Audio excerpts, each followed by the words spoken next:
Beloved, before we can ever learn to live fully in the presence of the Holy Spirit, we must first awaken to a simple yet life-altering truth. He is already here. So many are searching, striving, reaching out as though His presence were distant, as though it needed to be summoned from afar. But oh, if only we could understand. He is not far away. He is not waiting for perfection. He is not drawn only to special moments. He is present, now. The tragedy is not that the Holy Spirit is absent, but that we are often unaware. We move through our days occupied, distracted, consumed by responsibilities, worries, and noise, while the gentle presence of the Spirit of God remains so close, closer than our very breath. And yet, because we have not trained our hearts to recognize Him, we miss the sweetness of His nearness. You see, living fully in His presence does not begin with doing more. It begins with seeing differently. It begins with a shift in awareness. It is the quiet realization, even in the middle of an ordinary moment, you are here. Not just in a church service, not just in a moment of worship, but in the stillness of the morning, in the decisions of the afternoon, and even in the weariness of the evening, He is there. And when that awareness begins to awaken in your spirit, something changes. Prayer is no longer a ritual, it becomes a response. Worship is no longer confined to a song, it becomes a lifestyle. You are no longer trying to reach God, you are walking with Him. That is the beginning of living fully in His presence. But this awareness must be cultivated. It does not happen by accident. The world is loud and the flesh is restless. There are countless voices competing for your attention. And so there must be an intentional turning of the heart. A gentle, continual whisper within you that says, Holy Spirit, open my eyes. Help me to recognize you. Sometimes it will come in the quiet, a subtle peace that settles over you for no apparent reason. Sometimes it will come as a gentle prompting, a nudge you cannot ignore. And sometimes it will come simply as a knowing deep within your spirit that you are not alone. These are not coincidences, these are invitations. Oh, how often we overlook these sacred moments because we expect something dramatic, something overwhelming. But the Holy Spirit so often moves in gentleness. He does not force His presence upon us. He reveals Himself to the heart that is attentive. And as you begin to recognize Him, even in the smallest ways, you will find that your life begins to change, not because your circumstances have shifted, but because your awareness has. Fear begins to lose its grip when you realize He is with you. Loneliness fades when you become conscious of His companionship. Confusion begins to clear when you remember that the Spirit of truth is near. This is where it begins. Not with great achievements, not with spiritual striving, but with a simple, sacred awareness. Holy Spirit, you are here. And from that awareness flows everything else. Your sensitivity to His voice, your willingness to surrender, your obedience, your transformation, and the life you will live before others. If you miss this, you will spend your life trying to enter a presence you were never outside of. But if you grasp this truth, if it settles deep within your spirit, you will begin to live differently. You will walk differently. You will love differently. You will love differently. Because you will know beyond doubt that you are never alone. And it all begins with this quiet awakening. He is here. And once the heart has awakened to that sacred awareness that He is here, there comes a deeper invitation, one that is both tender and transformative. It is the call to listen. Not merely to believe in His presence, but to become sensitive to His voice. You see, the Holy Spirit is not silent. He is always speaking, always guiding, always revealing. But His voice is not like the noise of this world. It does not shout to overpower. It whispers to draw us closer. And if we are not careful, if we allow our lives to remain hurried and crowded, we may believe He is not speaking at all, when in truth we have simply not become still enough to hear Him. There is a holy stillness that must be learned. It is not merely the absence of sound, but the quieting of the heart. Because even in a silent room, the mind can be loud with thoughts, worries, and distractions. And so the Spirit gently invites us to come away, not always physically but inwardly, to a place where our attention is no longer divided. Oh, how easy it is to speak to God. Words come quickly, requests flow easily. But listening requires surrender. It requires patience. It requires a willingness to pause and say, Holy Spirit, I am here, not to speak but to hear. And in those moments, something beautiful begins to unfold. You may not hear an audible voice, but you will begin to sense His leading. A thought that carries peace instead of fear. A direction that aligns with truth. A conviction that draws you gently away from what is wrong and toward what is right. This is how He speaks. But sensitivity to His voice is not developed overnight. It is cultivated through relationship. Just as you learn the voice of someone you love by spending time with them, So you learn the voice of the Spirit by remaining close to him. The more you listen, the more familiar his voice becomes. And the more familiar it becomes, the easier it is to recognize him. Even in the midst of life's noise, there will be times when you are unsure. Times when you wonder, is this really him? Do not be discouraged by that. Even in uncertainty, continue to lean in. The Holy Spirit is faithful to guide a heart that is willing. He does not play games with those who seek him sincerely. He will confirm, he will clarify, and he will lead you step by step. But you must guard your sensitivity. The world has a way of dulling the spirit if we are not watchful. Constant distraction, endless noise, hurried living, these things can make the heart less responsive. And so there must be intentional moments where you turn away from all of it and simply be with him. Not out of duty, but out of desire. Because the more you value his voice, the more you will make room for it. And as you begin to hear him more clearly, you will find that his voice is not harsh, not condemning, not confusing. It is steady, it is gentle, it carries both truth and love. Even when he corrects, there is kindness in his correction. Even when he leads you into the unknown, there is peace in his direction. And oh, what safety there is in being led by the Spirit. You are no longer relying solely on your own understanding. You are no longer making decisions in isolation. You are walking with one who sees what you cannot see, who knows what you do not know, and who loves you beyond measure. This is the beauty of a listening heart. It transforms your daily life into a journey of divine guidance. The smallest decisions become sacred. The ordinary moments become opportunities to hear him. And gradually, almost without realizing it, you begin to live in step with the Spirit. But it begins with a choice, a quiet, intentional decision to listen, to slow down, to lean in, to treasure his voice above all others. And when that becomes the posture of your heart, you will discover that he has been speaking all along. You are simply learning to hear. And as you begin to hear him, truly hear him, there comes a moment when listening is no longer enough. Because the voice of the Holy Spirit will always lead you somewhere. He does not speak merely to comfort you. He speaks to guide you. And guidance requires a response. This is where the heart is gently brought to a place of decision, the place of surrender. Now, surrender is not a word that the natural heart easily embraces. We are taught to hold on, to protect, to plan, to control. We measure safety by how firmly we can manage our own lives. But the life that is fully yielded to the Holy Spirit is not built on control. It is built on trust. And trust will always ask you to release what you think you must hold. Oh, this is not a one-time act. It is not a single moment at an altar, though it may begin there. Surrender is daily. It is quiet, often unseen. It happens in the small decisions as much as in the great ones. It is the continual yielding of your will, your desires, your understanding, and even your fears into his hands. Sometimes the Holy Spirit will lead you in ways that stretch you. He may ask you to let go of something familiar, something comfortable, something you thought you needed. And in those moments, you will feel the tension between your will and his leading. That tension is sacred. It is the place where surrender is formed. You see, surrender is not loss. It is exchange. It is laying down your limited perspective to receive his perfect wisdom. It is releasing your fragile control to embrace his unfailing guidance. But the mind often resists because it cannot always see where he is leading. And so the question becomes, will you trust him even when you do not understand him? That is the essence of surrender. There will be moments when he prompts you to move forward and everything within you hesitates. Moments when he asks you to forgive and your heart struggles to release the hurt. Moments when he calls you to wait and everything in you wants to rush ahead. In each of these, surrender is not easy, but it is necessary if you are to live fully in his presence. Because you cannot walk closely with the Spirit while clinging tightly to your own way. The two cannot exist together in fullness. There must be a yielding. And yet, oh, how gentle he is in this process. He does not force you. He does not overwhelm you. He invites you. Again and again, with patience and love, he draws you to that place where you can say, not my will, but yours. And when that becomes the language of your heart, something profound begins to happen. The struggle begins to ease.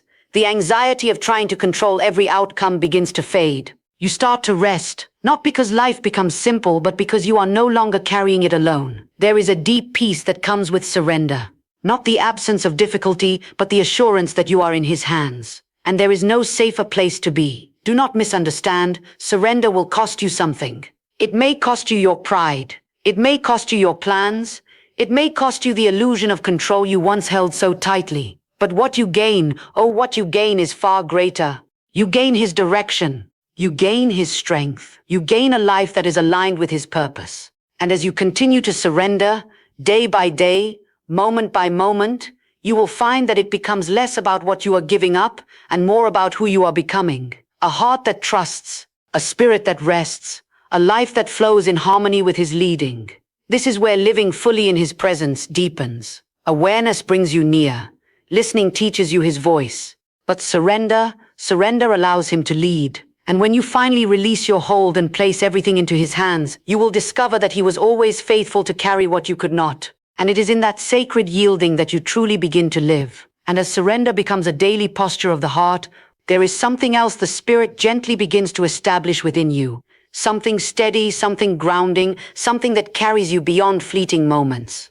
It is the call to walk in obedience. Now many speak of living in the Spirit as though it were only an experience, something felt in a moment of worship, something that stirs the emotions, something that lifts the heart for a time. And yes, there are moments when his presence is deeply felt, when his nearness overwhelms you in the most beautiful way. But if we are not careful, we may begin to measure his presence only by what we feel. And the truth is, feelings can change. They rise and fall. They are not always reliable. But obedience anchors your walk with the Holy Spirit in something far deeper than emotion.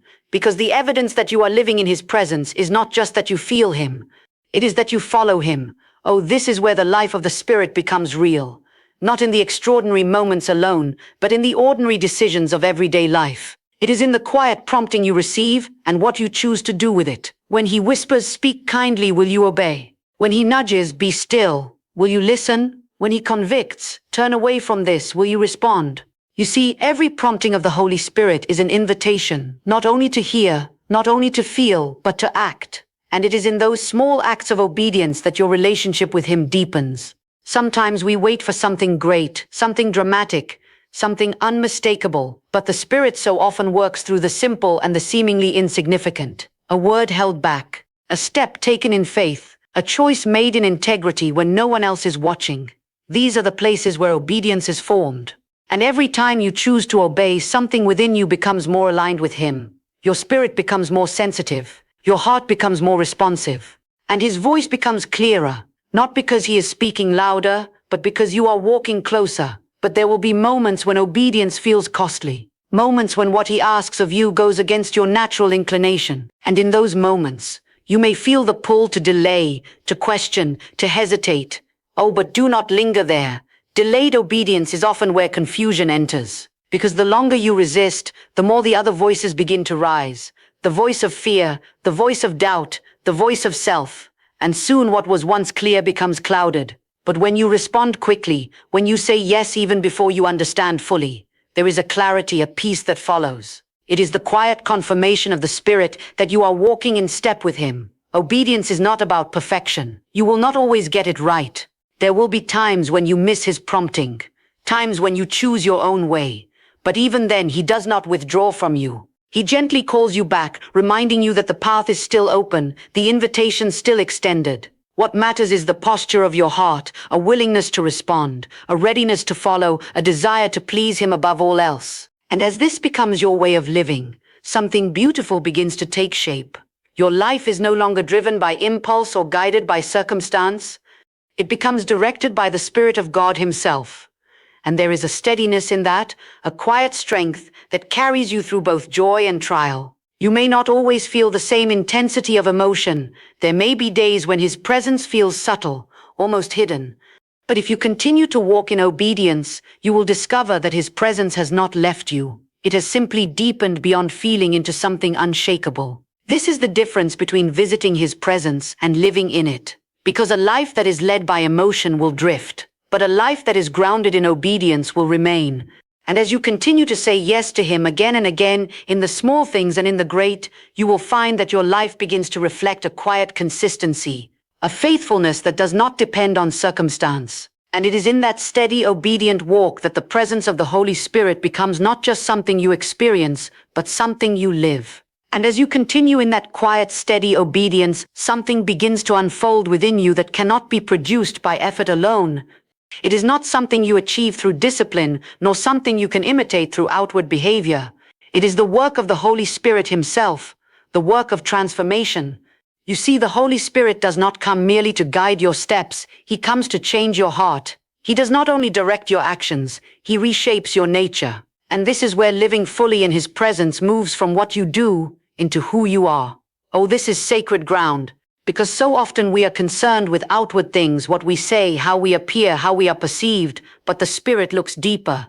He begins his work in the hidden places, in the thoughts no one hears, in the attitudes no one sees, in the motives that lie beneath every action. And he does this gently. He will begin to reveal things to you, not to condemn you, but to invite you into something higher. A reaction that once seemed normal will no longer sit peacefully within you. A thought that once passed unnoticed will now stir a quiet conviction. This is not heaviness, this is the Spirit at work. And in those moments you are faced with a choice. Will you resist what he is showing you, or will you yield to his transforming touch? Because transformation requires cooperation.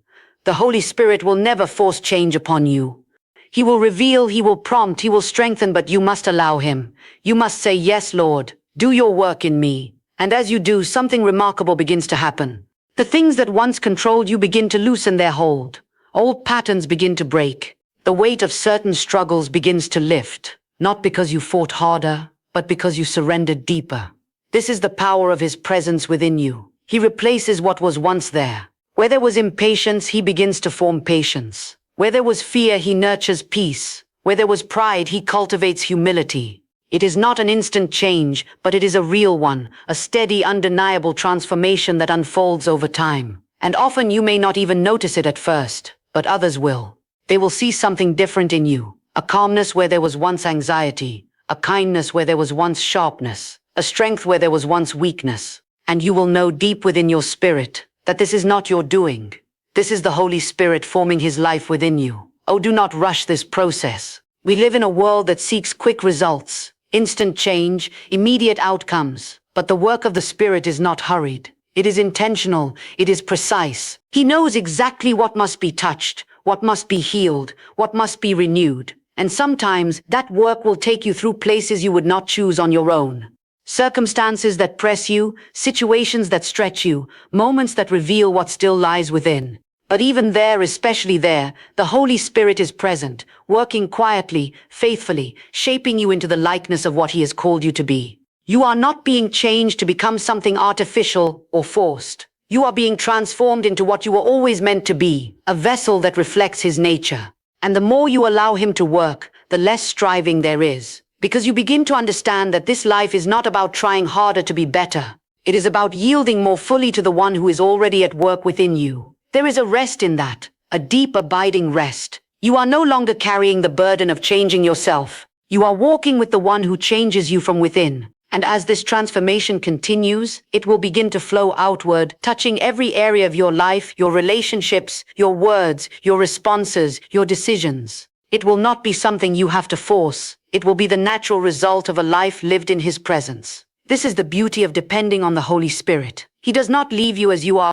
He lovingly, faithfully transforms you into a reflection of his own heart. And when you yield to that work, you will discover that the greatest miracle is not what happens around you, but what happens within you. And as this beautiful work of transformation continues within you, it does not remain hidden, it cannot remain contained. A life that is truly lived in the presence of the Holy Spirit will in time become visible to those around you. Not through striving, not through display, but through the quiet evidence of a life that reflects him. You see, the Holy Spirit was never meant to be experienced in isolation. His presence within you is not only for your comfort, your guidance, your transformation, it is also for the sake of others. Because when you live fully in his presence, your life becomes a vessel through which his presence can be felt. And oh, how the world is longing for that.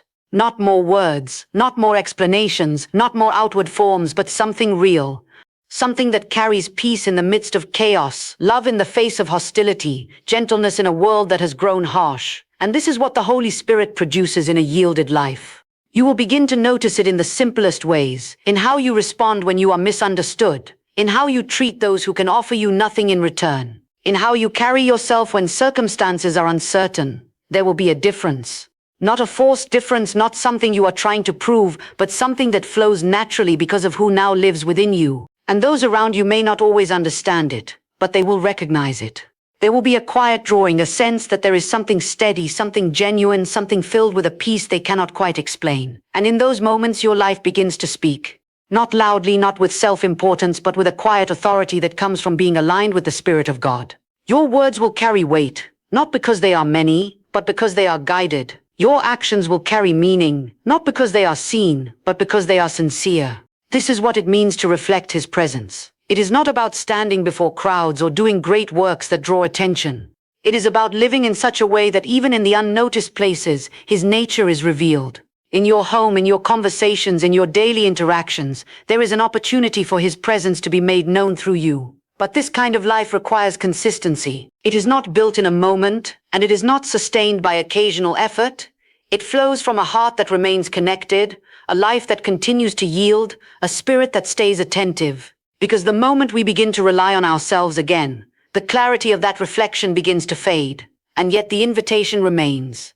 Again and again, the Holy Spirit draws you back, not to performance, not to pressure, but to presence. Because it is only in His presence that you can truly reflect Him. You do not have to strive to be a light. You do not have to force yourself to appear different. When you live close to Him, when you walk in awareness, when you listen, when you surrender, when you obey, and when you allow Him to transform you, His light will naturally shine through your life. And oh, what a beautiful thing it is when a life becomes a reflection of His presence. There will be those who find comfort in your presence, though they may not know why. There will be those who are drawn to the peace you carry, the kindness you extend, the grace you show. And in those quiet, sacred moments, the Holy Spirit is reaching through you to touch them. This is the fullness of living in His presence. Not just that you know Him, not just that you hear Him, not just that you follow Him, but that others, through your life, begin to sense Him. And as you yield yourself completely to this beautiful work, you will find that your life becomes more than your own. It becomes a reflection of His love, His peace, His truth, reaching into a world that so desperately needs Him. And in the end, that is the greatest testimony of all, that through your life His presence is seen.